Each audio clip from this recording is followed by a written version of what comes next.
que não querem se pronunciar. Sofrem com a falta de resposta. E também é uma atitude digna, porque é muito dolorosa. Porque sente o desejo do Espírito e não quer dizer, não quer definir qual é o objeto, para onde aponta o Espírito. E eu entendo essas pessoas, porque às vezes fizeram experiências ruins daqueles que na história se arvoraram, se apresentaram como portadores de transcendência. Grupos de sentido, filosofias, visões de mundo, religiões, que apresentam um transcendente tão chato, tão ruim, que vale a pena ser um ateu alegre, não alguém que adere a esse tipo de transcendência. Então devemos ver atrás deles, numa atitude benevolente, uma angústia existencial frustrada pelas formas como o ser humano definiu a transcendência, de uma maneira às vezes muito materializada e pouco digna da natureza da transcendência. Mas há uma atitude, e essa das grandes religiões, que tem inaudita coragem, eu acho que é coragem mesmo, de dar um nome a esse objeto, chamar de Olorum, de tal, de Viracocha, de Javé, mil nomes, Pai, Filho e Espírito Santo, não importa o nome. E chama o nome de Deus, no sentido mais originário da palavra Deus, como aquela instância que brilha, que ilumina. E Deus, nessa perspectiva, só tem sentido existencial, se ele for resposta à busca radical do ser humano. Se ele for um Deus ex-máquina, predicado por religiões, anunciado por dogmas, ele não preenche essa busca humana, porque ele vem de fora para dentro e de cima para baixo. Agora, quando ele nasce dessa ansiedade do ser humano, que diz Deus, aquela palavra de reverência, que sequer balbuciamos de respeito, melhor silenciamos, antes apontamos a direção por onde nos poderá vir uma resposta. E chama ele de mistério, o inominável, o indecifrável, ou a fonte originária do ser. Daí o ser humano pode descansar. E ele se sente connatural com essa realidade. Todos os grandes místicos, seja da tradição do Tao, da tradição do Sufi, dos muçulmanos, que tem uma tradição fantástica de mística. Eu pessoalmente considero Rumi o maior místico de todas as tradições religiosas, mística do amor. Ninguém falou melhor do que nem São João, nem São Francisco, do que Rumi. A obra dele está traduzida. E ele é contemporâneo de São Francisco. Só que vivia lá na Pérsia, ninguém sabia um do outro.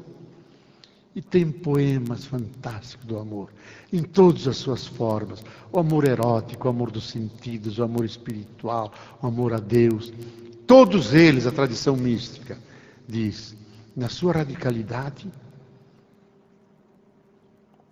o mais profundo de nós mesmos é aquilo que nós chamamos Deus. E a tarefa do ser humano, na sua reflexão, é passar do Deus que temos para o Deus que somos, na nossa profunda radicalidade. São João da Cruz diz isso em vários lugares dos seus escritos. Diz, nós somos Deus. E como tinha medo da Inquisição que ia atacar fogo nele, colocava vírgula. Diz, somos Deus, vírgula, por participação. Porque se dissesse Deus pura e simplesmente, Deus a secas, já vinham os fósforos em cima. Santa Teresa diz a mesma coisa. Então, o ser humano é connatural com essa, porque o ser humano como projeto infinito é um mistério indecifrável. Por mais que o definamos, sempre sobra alguma coisa a ser definida, a ser respondida. Deus deve ser pensado nessa direção. Então, se Deus tem algum significado, deve ser entendido assim, como objeto secreto da busca humana, o nome da reverência, do pulsar do nosso coração, aquele que se esconde atrás de todos os caminhos e que nos conduz finalmente e nos sustenta. Quero terminar. Quais as consequências mais imediatas de conscientizar a transcendência? Veja, transcendência não é uma coisa que eu tenho ou não tenho. Todo mundo tem. Transcendência que a gente perde não é transcendência. Então, transcendência não se ganha, não se perde, é uma situação do ser humano que foi condenado a viver essa dimensão de violar os tabus, superar os limites, e essa é a sua estrutura e a sua singularidade no processo cosmogênico, no conjunto dos seres, ele tem essa singularidade. Agora, se nós transformamos essa dimensão da transcendência num projeto, numa consciência, eu vou cultivar esse espaço, vou fazer que a sociedade, a cultura, a educação reserve espaços de contemplação, de meditação, de integração dessa dimensão que está em nós e hoje talvez encoberta por cinzas de uma cultura extremamente materialista, pobre de espírito, mas que não consegue matar a transcendência, só que cria sedativos para a transcendência, ou desloca em regiões muito privatizadas da experiência da transcendência. Essa experiência nos produz, em primeiro lugar, um enorme sentimento de humor. Porque a partir disso relativizamos as coisas todas. Nada consegue absorver tudo. Nada me define tudo. Nada é definitivo. A realidade, o real, é uma realização de uma potencialidade. E essas virtualidades estão aí. Então produz um sentimento de distanciamento, de humor, de leveza. Nós não estamos encurralados e aferrolhados a um arranjo existencial. Podemos rompê-lo, enriquecê-lo. Também desdramatiza os dramas que sempre nos acompanham. Por pior que seja o mal, nunca é absoluto. Podemos estar para além dele. E finalmente a esperança é a última que morre. E por mais fundo que nós estamos, sempre podemos dar um salto. E sempre nos reserva, pelo menos, o ius spermiante, o direito de espernear, de protestar. Isso nós sempre preservamos. E agora, assim, para terminar, isso seria um outro discurso, mas eu não quero entrar aqui. Qual é a singularidade que o cristianismo traz nessa experiência que é universal da transcendência? A experiência que o cristianismo traz não é transcendência. Isso é coisa dos gregos. Nós aqui pensamos nas categorias gregas. A tradição judeu-cristã fala em transcendência. Não é que você supera, vai para cima. Você vai para baixo, vai para baixo.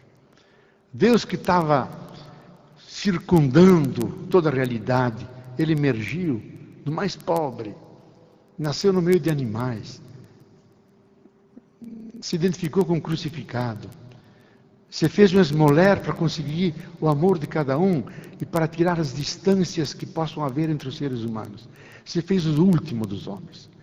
O texto diz que ele se fez um verme, se fez um servo, se fez um escravo de toda humana criatura. Então ele desceu, mais profundo. Foi até os infernos. E quando o credo diz que Cristo ao morrer foi aos infernos, significa ele desceu até aquela dimensão que nós estamos absolutamente sozinhos, não podemos levar a pessoa amada, nem ninguém, que é o nosso momento da morte. Ele desceu até ali, para no fundo nos dizer, mesmo que você vai até lá, eu estou com você. Você não vai sozinho. Eu vou junto. Porque ele desceu tão fundo, pôde subir lá para cima, para o mais alto. E uniu transcendência e imanência. Porque ele que habitava nessa luz inacessível, mergulhou dentro da fragilidade humana. É uma criança que chora, que nasce num presépio, que se faz pão, que faz o supremo milagre de transformar água em vinho e vinho em sangue de Deus. Então tomemos com sumo respeito todo o vinho. Ele guarda um mistério dentro. Então ele desceu para baixo. E a atitude mais grandiosa do ser humano na leitura cristã, ele vergar-se como bom samaritano sobre o outro caído. O amor que desce. E nós só podemos cair de joelhos com dignidade diante do outro caído, atrás do qual o próprio Deus se esconde. E no entardecer da vida seremos julgados não porque tivemos transcendência e comungamos tantas vezes, e obedecemos a todos os dogmas, e nos